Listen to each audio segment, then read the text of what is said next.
प्रिय विद्यार्थियों, सुप्रभात। मैं Jyoti Minhas Cambridge International School Dasuya की ओर से आप सबका आज की हिंदी कक्षा में स्वागत करती हूँ। और बच्चों, सबसे पहले तो मुझे ये बताओ कि आप सब कैसे हो, ठीक हो। उम्मीद करती हूँ कि मेरे बच्चे अपने घरों में बिल्कुल सुरक्षित तथा अच्छे से होंगे। तो बच्चों, आपको पता है हमारे टाइम टेबल का कि वेडनेसडे और थर्सडे, बुधवार तथा वीरवार और शनिवार हमारी लाइव क्लासेस होती हैं तथा मंगलवार को आपको रिकॉर्डेड वीडियो जो है हिंदी की वो मिलती है। फेसबुक पे हम रिकॉर्डेड वीडियो अपलोड करते हैं। तो क्योंकि हम लाइव क्लासेस में एक फूल की चाह कविता पढ़ रहे हैं, तो हम इस लेसन में भी आज एक फूल की चाह कविता जो है वो पढ़ेंगे। आज हम इस कविता को ख़त्म करेंगे क्योंकि कविता का काफ़ी हिस्सा जो है हम पढ़ चुके हैं। इसका थोड़ा सा अंश जो है बाकी रहता है। पर कविता आगे शुरू करने से पहले एक बार हम उसकी दोहराई ज़रूर करेंगे कि हमने कविता में क्या पढ़ा, ठीक है। तो एक फूल की चाह बच्चे सियाराम शरण गुप्त जी की लिखी हुई कविता है। सियाराम शरण गुप्त जी की।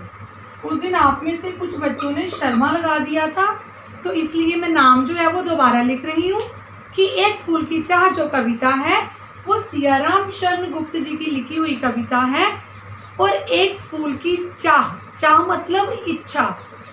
इस कविता में कवि ने एक ऐसा दृश्य प्रस्तुत किया है जहाँ चारों ओर महामारी फैली है, एक भयंकर बीमारी फैली है तथा जो बच्चे हैं वो उस बीमारी का शिकार हो रहे थे, ठीक है। तो एक इस कविता की जो मुख्य पात्र है सुखिया। इस कविता के माध्यम से कवि ने समाज में जो जात पात की भावना है जो फैली है, ठीक है, उस पर एक करारी चोट की है कि किस प्रकार एक छोटी सी बच्ची सिर्फ जात पात के बंधनों के कारण उसके मन में एक इच्छा थी कि अगर देवी माँ का एक फूल उसे प्रसाद के रूप में मिल जाए तो वो बिल्कुल ठीक हो जाएगी। पर समाज में फैले जात पात के बंधनों ने उसके पिता को वो फूल सुखिया तक नहीं पहुँचाने दिया। आपने पढ़ा कविता में कि कैसे सुखिया के पिता मंदिर में प्रवेश करते हैं। वो मंदिर में फूल धूप दीप जो है देवी माँ को अर्पण करते हैं। आप में से कुछ बच्चों ने मुझे अर्पण शब्द का अर्थ पूछा था। मैंने आपको बताया था कि अर्पण मतलब चढ़ाना, भेंट करना, ठीक है। तो कैसे वो फूल और धूप दीप जब देवी माँ को अर्पित करता है, उसके बाद जब उसको पुजारी से प्रसाद में वो फूल वापस मिलते हैं, जैसे ही वो लेकर मंदिर से निकलता है लोग उसको पहचान लेते हैं और लोग क्या करते हैं, उसको मारना शुरू कर देते हैं, क्योंकि वो पहचान लेते हैं कि ये हमारी जाति का व्यक्ति नहीं है। और वो उसकी कुछ नहीं सुनते, एक नहीं सुनते। और जब सुखिया का पिता तर्क देता है, बेचारा अपना पक्ष रखता है कि मेरी जाति कोई देवी माँ से बड़ी थोड़े है जो मैंने देवी माँ के मंदिर की पवित्रता नष्ट कर दी। पर लोग उसको भी गलत मानते हैं, उनको लगता है कि ये देवी माँ को गलत बोल रहा है। तो इसमें वो क्या करते हैं, सुखिया के पिता को पकड़कर काफ़ी मारते हैं और फिर उसको पकड़कर वो कोर्ट ले जाते हैं। वहाँ सुखिया के पिता पर आरोप लगता है कि नीच जाति का होने के बावजूद ये मंदिर में गया, इसलिए ये दोषी है। तो सुखिया के पिता को 7 दिन की जेल, 7 दिन के लिए उसे जेल में डाल दिया जाता है। और एक ऐसा पिता जिसकी बच्ची घर में बीमार है और इतनी भयंकर बीमारी का शिकार हुई है कि उसे ये भी नहीं पता कि उसकी बच्ची बचेगी भी कि नहीं। तो सुखिया के पिता के लिए वो 7 दिन 7 वर्षों से भी लंबे थे।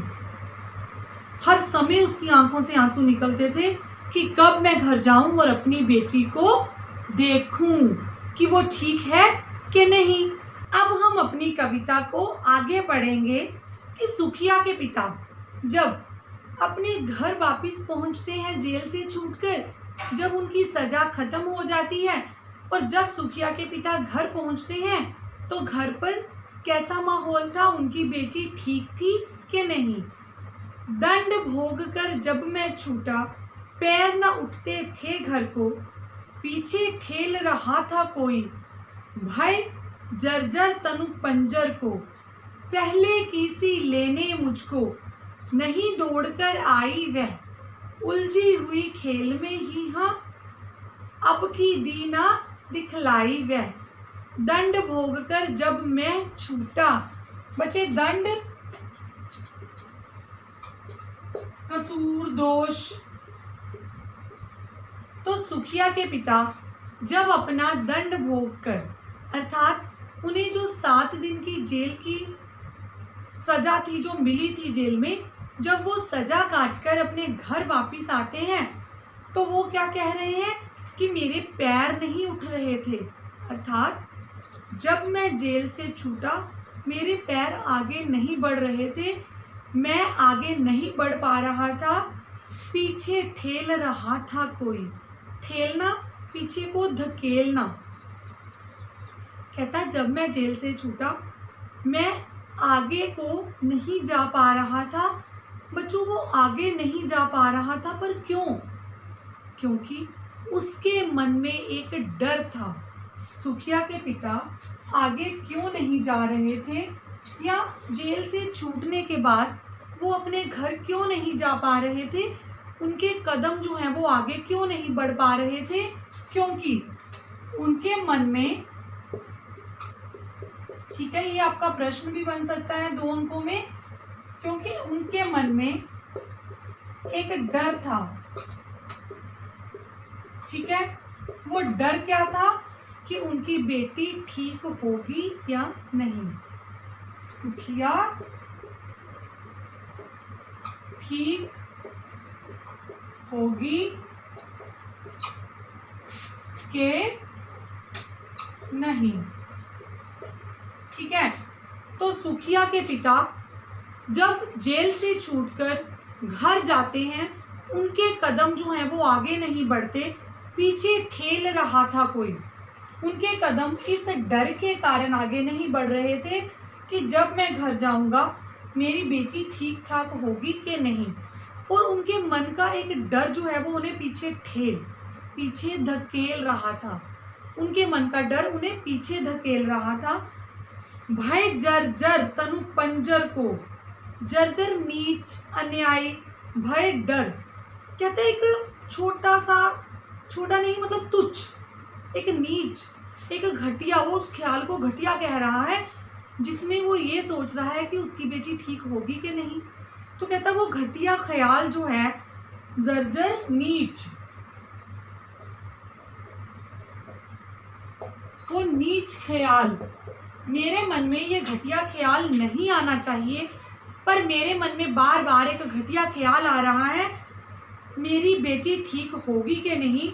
वो डर जो है, तनु पंजर, पंजर बच्चे होते हैं हड्डियों का ढांचा, शरीर। ठीक है, कहते वो डर मेरे शरीर को पीछे की ओर धकेल रहा था, मैं घर नहीं जाना चाहता था। पहली किसी लेने मुझको, कहता पहले जब मैं घर जाता था तो क्या होता था, मेरी बेटी फटाफट से भागकर दरवाजे पर आती थी मुझे लेने के लिए। पर इस बार क्या हुआ, पहले की तरह वो मुझे लेने के लिए दरवाजे तक नहीं आई। अब पहले ही उसके मन में डर है कि उसकी बेटी जो है वो ठीक होगी कि नहीं। ठीक है, जर्जर नीच, एक घटिया ख्याल, एक घटिया डर। एक तो उसके मन में पहले से ही डर है कि उसकी बेटी ठीक होगी कि नहीं, ऊपर से जब वो घर जाता है तो दरवाजे पर उसकी बेटी जो है उसे लेने नहीं आती। उलझी हुई खेल में ही, हाँ कहता खेल में उलझी हुई। पहले क्या होता था कि जब मैं जाता था या तो वो दरवाजे पर मुझे लेने आती थी, या फिर क्या होता था कि दरवाजे से बाहर ही वो गली में खेल रही होती थी।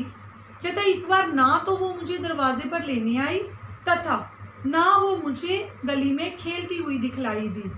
उलझी हुई खेल में ही, हाँ अब की दीना दिखलाई वह।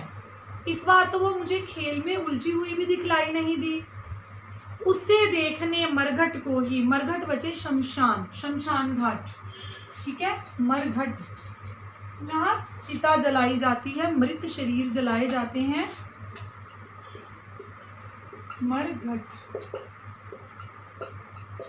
शमशान। कहता उसे देखने मरघट को ही गया दौड़ता हुआ वहां। जब उसने अपना घर खाली पाया, किसी को वहां नहीं मिला वो, या उसे कोई नहीं मिला, तो क्या किया उसने, वो दौड़ता हुआ शमशान घाट की तरफ चला गया। मेरे परिचित बंधु, बंधु भाई, परिचित रिश्तेदार, उसके जो आस पड़ोस वाले या उसके रिश्तेदार जो थे, मेरे परिचित बंधु प्रथम ही। कहता पर जब मैं शमशान घाट पहुंचा तो मेरे रिश्तेदार फूंक चुके थे उसे, जहां वो उसे पहले ही उसकी चिता को अग्नि दे चुके थे, उसकी चिता को वो पहले ही जला चुके थे, बुझी पड़ी थी चिता वहां पर। कहता जब मैं वहां पहुंचा, मेरी बच्ची की चिता, उसका शरीर जो है वो जल चुका था, उसकी राख तक वहां पे बुझ चुकी थी। ठीक है, उसका शरीर पूरी तरह से जलकर राख बन गया था, बुझी पड़ी थी चिता वहां पर। मेरी बच्ची का शरीर जो है वो जल कर वहां पर खत्म हो चुका था, वो राख की ढेरी बन चुकी थी। छाती धधक उठी मेरी, दिल तड़फ उठना, छाती धधक उठी, दिल उसका तड़फ गया, उसके दिल में एक अलग ही जो दुख था वो जागा। हाय फूल सी कोमल बच्ची, क्या कह रहे हैं सुखिया के पिता कि हाय मेरी फूलों सी कोमल बच्ची, हुई राख की थी ढेरी, वो राख की ढेर बन गई। ठीक है, पहले ही उसके मन में डर था कि मेरी बच्ची जो है वो जीवित होगी कि नहीं, मैं 7 दिन की सजा काट कर जा रहा हूँ, पता नहीं मेरी बच्ची घर में जीवित होगी भी कि नहीं। और वही डर उसका सामने आ गया जब वो घर जाता है। पहले तो एक अजीब सा डर उसे अंदर जाने से रोकता है, पर फिर जब वो अंदर जाता है, ना तो उसको उसकी बेटी दरवाजे पर लेने आती है और ना वो गली में किसी बच्चे के साथ खेलती हुई मिलती है। इस प्रकार सुखिया के पिता समझ जाते हैं कि उसकी बेटी जो है वो ठीक नहीं है। जब वो देखते हैं कि घर पर भी कोई नहीं है, तो फिर वो क्या करते हैं, शमशान घाट चले जाते हैं। शमशान घाट जाकर वो देखते हैं कि उनके रिश्तेदार उसकी बेटी को वहां पहले ही जला चुके थे। और वहां जाकर सुखिया के पिता इतने दुखी हुए, उनका दिल तड़प उठा, उनके दिल में से जो दर्द था वो बाहर आ रहा था कि हाय मेरी फूलों सी बच्ची, फूल सी कोमल बच्ची जो है वो राख की ढेरी हो गई। तो बच्चे, उम्मीद है कि इतनी कविता आपको समझ आ गई है। यहाँ तक आपको समझ आ गया है कि सुखिया के मन में एक इच्छा थी, चाह, चाह, इच्छा। सुखिया के मन में एक इच्छा थी कि अगर उसे एक फूल मिल जाए तो वो ठीक हो जाएगी, किंतु सुखिया के पिता वो इच्छा पूरी नहीं कर पाते। इसीलिए उनके मन में डर था कि पता नहीं उनकी बेटी जो है वो बचेगी कि नहीं। इसके बाद अंतिम बार गोद में बेटी, सुखिया के पिता क्या कह रहे हैं कि बेटी आखिरी बार मैं तुझे गोद में भी उठा नहीं पाया, तुझको ले ना सका मैं, हाँ हाय मैं तुझे आखिरी बार गोद में भी उठा ना पाया, एक फूल माँ का प्रसाद भी तुझको दे ना सका मैं। कि तुम्हारी आखिरी जो इच्छा थी, तुम्हारी जो अंतिम इच्छा थी, अंतिम जो तुम्हारी चाह थी, अंतिम चाह जो तुम्हारी थी, मैं उस इच्छा को पूरा नहीं कर पाया। पर अगर हम इस कविता को बच्चे ध्यान से पढ़ें तो एक पिता अपनी बच्ची की इच्छा को पूरी क्यों नहीं कर पाया? सिर्फ और सिर्फ समाज के घटिया रीति रिवाजों के कारण, समाज के घटिया जात पात के बंधनों के कारण। क्योंकि उस समय लोग जो हैं वो जात पात के बंधनों में बंधे थे, ऊंच नीच का भेदभाव किया जाता था। लोगों ने खुद ही, ईश्वर ने जब सब मनुष्य बराबर बना के भेजे हैं, तो लोगों ने खुद ही अपने आप को जात पात में बांट लिया कि हम ऊंचे वर्ग के हैं और ये जाति जो है ये निम्न जाति है, ये नीच जाति है। तो सुखिया के पिता बेचारे, जिनको निम्न वर्ग में गिना जाता था, अपनी बच्ची की आखिरी इच्छा भी पूरी नहीं कर पाए, तथा उनके मन में सदा के लिए ये दुख रह गया कि अगर मैं अपनी बच्ची की ये इच्छा पूरी कर देता तो शायद मेरी बेटी जो है वो जीवित की स्पेलिंग देख लीजिए बच्चे, जीवित रहती, जिंदा रहती, शायद मेरी बेटी जो है वो जी लेती, अगर मैं अपनी बच्ची की इच्छा पूरी कर देता। किंतु सामाजिक बुराइयां हमारे समाज में, सोशल इविल्स जिसे आप कहते हो, सामाजिक बुराइयां जो फैली हैं, कौन सी सामाजिक बुराइयां बच्चे इस कविता में बताई हैं? जात पात के बंधन, जात पात के आधार पर लोगों से जो भेदभाव किया जाता है। ठीक है, तो इस कविता की अगर हम बुराई देखेंगे, मुख्यतः इस कविता में किस सामाजिक बुराई पर चोट की गई है? वो है भेदभाव। और वो भेदभाव जो है वो कौन से आधार पर? जाति पाति के आधार पर जो भेदभाव किया जाता है, ये कविता उस भेदभाव पर करारी चोट है। उसी के कारण एक पिता को अपनी बच्ची जो है वो खोनी पड़ी। एक पिता की जो बेटी थी, जो संतान थी, उसकी मृत्यु हो गई। क्योंकि कई बार क्या होता है, हमारे दिल में जो इच्छा होती है, हमारे मन में जो इच्छा होती है, अगर वो इच्छा पूरी हो जाए तो कई बार हमारा जो दुख है, जो तकलीफ है, वो कम हो जाता है। कहते हैं ना विल पावर। तो उसके अंदर एक इच्छा थी कि अगर मुझे फूल मिल गया तो मैंने ठीक हो जाना है। और शायद अगर उस बच्ची को फूल मिल जाता, शायद वो बच जाती। पर सामाजिक बुराइयों के कारण, सामाजिक बंधनों के कारण वो बच्ची नहीं बच पाई। ठीक है बच्चे, तो ये था हमारा इस कविता का भावार्थ। अगर आपको कहीं भी कोई मुश्किल हो, आपने ये कविता बच्चे से पढ़कर रखनी है। आपका होमवर्क, आपका जो गृह कार्य है, क्या है वो, कि आपने ये कविता अच्छे से पढ़नी है। ठीक है, और ये कविता पढ़कर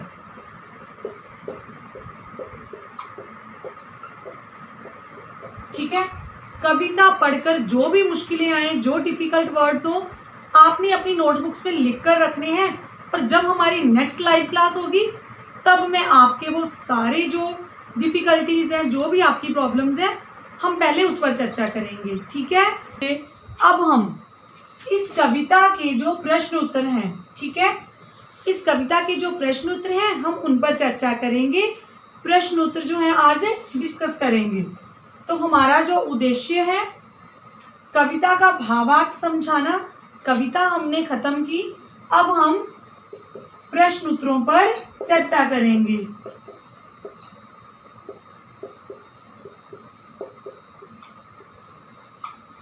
ठीक है, तो बच्चे इसमें हमारा जो पहला प्रश्न है, अगर हम अभ्यास के प्रश्न देखें, निम्नलिखित प्रश्नों के उत्तर दीजिए। कविता की उन पंक्तियों को लिखिए जिनमें निम्नलिखित अर्थ का बोध होता है। सुखिया के बाहर जाने पर पिता का हृदय कांप उठता था।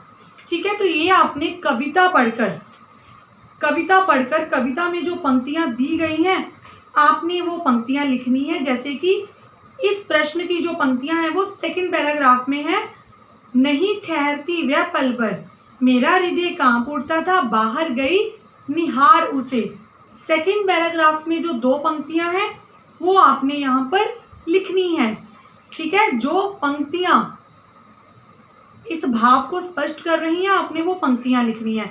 पर्वत की चोटी पर स्थित मंदिर की अनुपम शोभा। मंदिर की शोभा आपका जो पैराग्राफ है, 7th पैराग्राफ है आपका, वो पैराग्राफ आपने मंदिर की शोभा के लिए लिखना है। अर्थात उसमें ये पूछा गया है कि कौन सी पंक्तियों से मंदिर की सुंदरता प्रकट होती है, मंदिर की सुंदरता का वर्णन कवि ने किन पंक्तियों में किया है। इसके बाद है पुजारी से प्रसाद फूल पाने पर सुखिया के पिता की मन की स्थिति। ठीक है, तो उसके मन की स्थिति क्या हुई थी कि बाकी सब कुछ लेना भूल गया। जब उसको फूल मिल गए तो भूल गया उसका लेना जग, परम लाभ सा पाकर मैं, सोचा बेटी को माँ का ये पुण्य पुष्प दूं जाकर मैं। क्या सोचता है, 9th पैराग्राफ में है कि जब उसने फूल प्रसाद देवी माँ को अर्पण कर दिया और जब उसे पंडित से फूल मिल गए तो उसके बाद वो सब कुछ भूल गया। उसका मन इतना प्रसन्न हुआ कि मैं फटाफट जाकर अपनी बच्ची को देवी माँ के ये पुण्य पुष्प दूं। ठीक है, पिता की वेदना और उसका पश्चाताप। वेदना बच्चे दुख। ठीक है, वेदना क्या होता है, किसी के मन का दुख। दुख, पश्चाताप, पछतावा करना। कौन सी पंक्तियों में एक पिता का दुख प्रकट होता है और उसका पछतावा? ठीक है, लास्ट, सेकंड लास्ट और लास्ट पैराग्राफ, जिसमें उसने ये भी लिखा है कि अंतिम बार गोद में बैठी, उसको पछतावा हो रहा है कि अंतिम बार मैं अपनी बच्ची को गोद में उठा भी नहीं सका, उसको दुख हो रहा है इस बात का। और पछतावा किस बात का? एक फूल माँ का प्रसाद भी तुझको दे ना सका। वो पछता रहा है कि मैं अपनी बच्ची को देवी माँ के प्रसाद का एक फूल भी नहीं दे पाया। ठीक है, तो इसके बाद ये ऐसे प्रश्न जो है, वैसे मैं आपको बता दूं कि ये आपके परीक्षा में अगर हम बोलें तो बड़े कम क्या मतलब नहीं पूछे जाते हैं, जिसमें आपने कविता में से छांटकर कविता की पंक्तियां लिखनी है। कविता की नहीं, पंक्तियां कविता की आ सकती हैं कि उसका भावार्थ लिखो, उसका आशय स्पष्ट करो कि उन पंक्तियों से आपको क्या समझ आया। क्लियर है? बट फिर भी हमारी बैक एक्सरसाइज में है तो हम इसको कंप्लीट करेंगे। अगला प्रश्न है, बीमार बच्ची ने क्या इच्छा प्रकट की? सेकंड, बीमार बच्ची ने क्या इच्छा प्रकट की? बीमार बच्ची ने क्या इच्छा प्रकट की थी? मुझे पता है कि आप सबको आंसर पता है, पर चलो हमने आंसर्स डिस्कस करने हैं। बीमार बच्ची ने अपने पिता से ये कहा था कि देवी माँ के मंदिर से एक फूल प्रसाद का जो है मुझे ला दो, अर्थात देवी माँ को अर्पण करके एक फूल पिताजी मुझे आप ला दो, उससे मैं ठीक हो जाऊंगी। सुखिया के पिता पर कौन सा आरोप लगाकर उसे दंडित किया गया? बच्चे, सुखिया के पिता पर, ठीक है, सुखिया के पिता पर कौन सा आरोप लगा था? आरोप किस बात के लिए सुखिया के पिता को कसूरवार ठहराया गया? आप सबको पता है कि सुखिया महामारी की चपेट में आ गई थी। सुखिया ने अपने पिता के सामने एक इच्छा रखी थी कि मुझे देवी माँ के मंदिर से एक फूल ला दो, पर सुखिया का पिता जो है वो समाज में निम्न वर्ग से संबंधित थे। उस समय के जात पात के बंधनों के आधार पर वो नीच जाति से संबंधित थे, पर निम्न वर्ग के लोगों का मंदिर में जाना बिल्कुल मना था।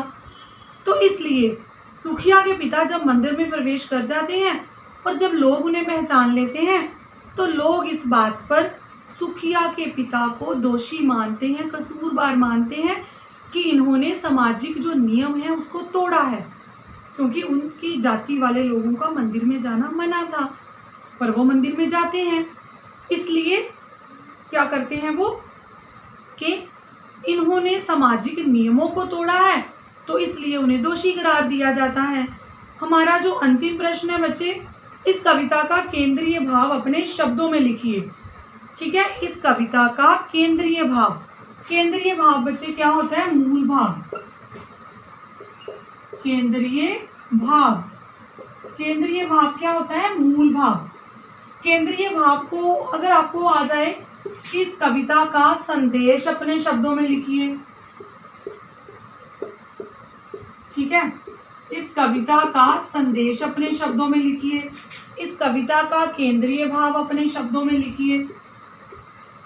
कविता का मूल भाव अपने शब्दों में लिखिए। तो एक ही प्रश्न है, मूल भाव अर्थात कविता का मुख्य भाव, केंद्रीय भाव भी वही जो सेंटर है, मेन कविता का जो भाव है, संदेश जो मैसेज है। तो कविता का जो मुख्य भाव है वो आप सबको पता है, सामाजिक रीति रिवाज, जात पात के जो बंधन हैं और जो लोग इन चीज़ों को मानते हैं, कवि ने उन पर एक करारी चोट की है कि हमें इन बुराइयों को अपने समाज से दूर करना पड़ेगा। ठीक है, कवि ने लोगों को उदाहरण देकर बताया है कि कैसे एक बच्ची जिसके मन में एक इच्छा जागी थी देवी माँ के मंदिर का प्रसाद पाने की, किंतु समाज के बनाए नियमों के कारण वो बच्ची जो है वो फूल नहीं उसको मिल पाता। तो इस तरीके से कवि ने लोगों को एक संदेश दिया है कि हमें अपने समाज में से इन सामाजिक बुराइयों को दूर करना होगा। ईश्वर ने सबको बराबर बनाया है, हमें किसी के साथ कोई भेदभाव नहीं करना है, हमें ईश्वर के बनाए हर मनुष्य को बराबर समझना है। ठीक है, तो ये इसका संदेश है, इसका केंद्रीय भाव है। तो बच्चों इसके साथ साथ मैंने सैटरडे आपको एक वर्कशीट भेजी थी, ठीक है, इसी कविता के एक्स्ट्रा क्वेश्चंस। ये तो हो गए बैक एक्सरसाइज के, एक्स्ट्रा क्वेश्चंस की वर्कशीट भेजी थी। मुझे उम्मीद है कि आपने प्रश्नों के उत्तर लिख लिए होंगे और उस कविता के जो प्रश्न उत्तर हैं उसकी आंसर की आपको मंडे कल आपको उसकी आंसर की जो है वो मिल जाएगी वर्कशीट की, ठीक है। तो आप उस वर्कशीट में जो क्वेश्चंस हैं उनके आंसर वहाँ से मैच कर सकते हो। किसी प्रश्न में कोई समस्या है तो आप देख सकते हो, ठीक है बच्चे। तो आज का हमारा जो विषय था वो एक फूल की चाह कविता थी।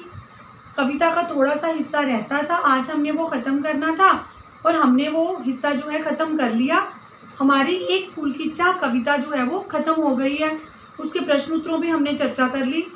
अब अगर आपके मन में कोई भी बच्चे डाउट है तो प्लीज़ उसको लिख कर रखना, ठीक है। तो बच्चे आज के लिए इतना ही। इसके बाद अपनी लाइव क्लास में मिलेंगे एक नए विषय के साथ। धन्यवाद बच्चों, धन्यवाद।